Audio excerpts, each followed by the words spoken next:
A pleasure to meet y'all at last, and welcome back to TV shows that deserve the spotlight. So, guess what we're gonna do here?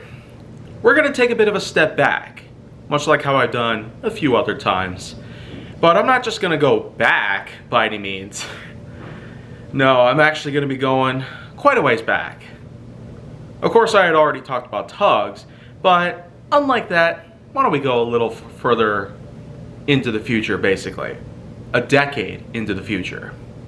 If you're familiar with the likes of animal experts Martin and Chris Kratt, they have in fact become famous for their many studies and scientific knowledge around animals. Zoboomafoo was basically one of their first incantations of a series dedicated to helping preserve animals and other such life throughout Earth. Because by this point in history, it became quite clear a number of things were going on. And with that, a good amount of the ecosystem had begun to fade off, which was awful to see for a lot of people. Even I myself have basically seen some rather appalling things that people have done to animals. Not just talking about the typical domesticated pet abuse that has happened a lot, and with thousands of cases that I could spend hours talking about.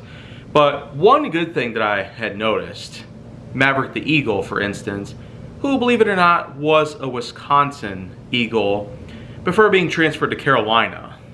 After about a decade ago, he got hit by a truck and he can no longer fly. I've even barely heard any kind of sounds he could make. But with this being a good example of how animal preservation can be helpful, and that the reduction of certain things that might happen to them out in the real world, Zoboomafoo actually does give us some good insights, especially those to young kids and PBS Network, essentially. While PBS Kids might have been a primary purveyor of this program back in the day, it's hard to say even now, especially where the show could lie. But it is quite clear by now, some people might recognize this exact show for a whole variety of reasons. I'll start by first showcasing the episodes pretty much now.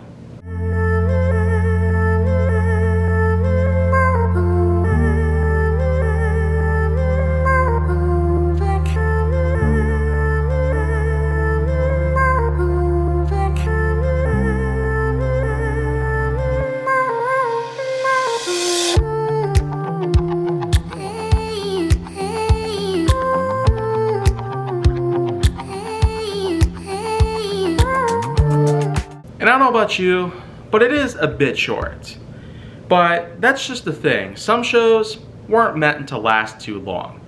Even though there were a good amount of popular shows that came around, like Real Ghostbusters, Young Sheldon, and some others here and there, not all examples were meant to be long-lasting. But let's be real though. If there's one unique thing about Zoboomafoo that made it unique and one of a kind, it'd have to be the theme song, which I even got a clip of it right here. You and me and Zoboomafoo, come along and see what's new. We're doing the things that animals do. Yeah! Oh boy. Now, that's certain meme material right there. And believe it or not, that's actually how I first got to hear this theme song. Like, I'd say they did pretty well here. And man, are the Kratt brothers just impressive at what they do. They definitely give us some great insight on zoology as a whole.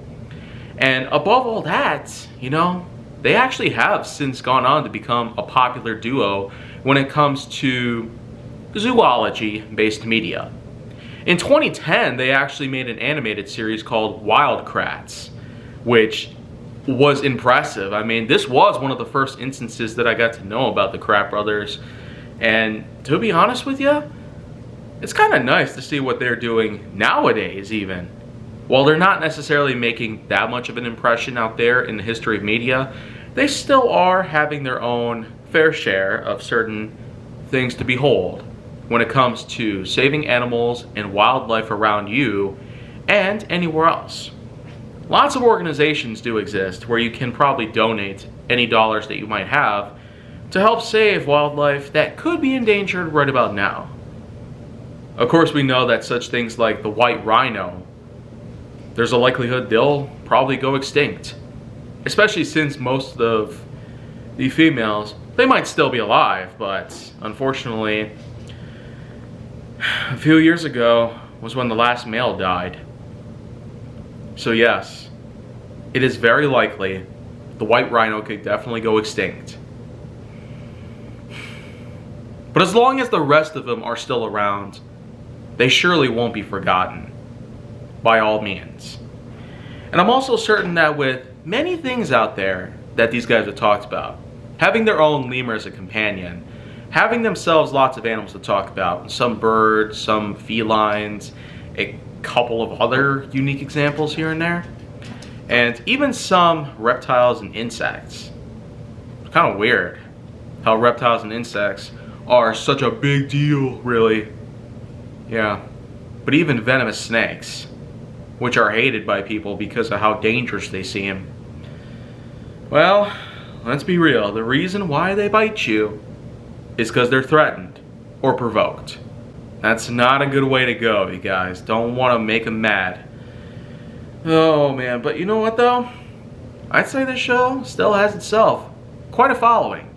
And I've known the Krat Brothers for a pretty long time, mostly thanks to Wild Krats. But with PBS does come a ton of other shows that I could talk about. Zoboomafoo was one of them, but I'm sure that there will be others that I will also get to talk about pretty soon. So, make sure that you like, subscribe, comment, follow me on social media, and stay on the Hollywood side if you'd like to see more.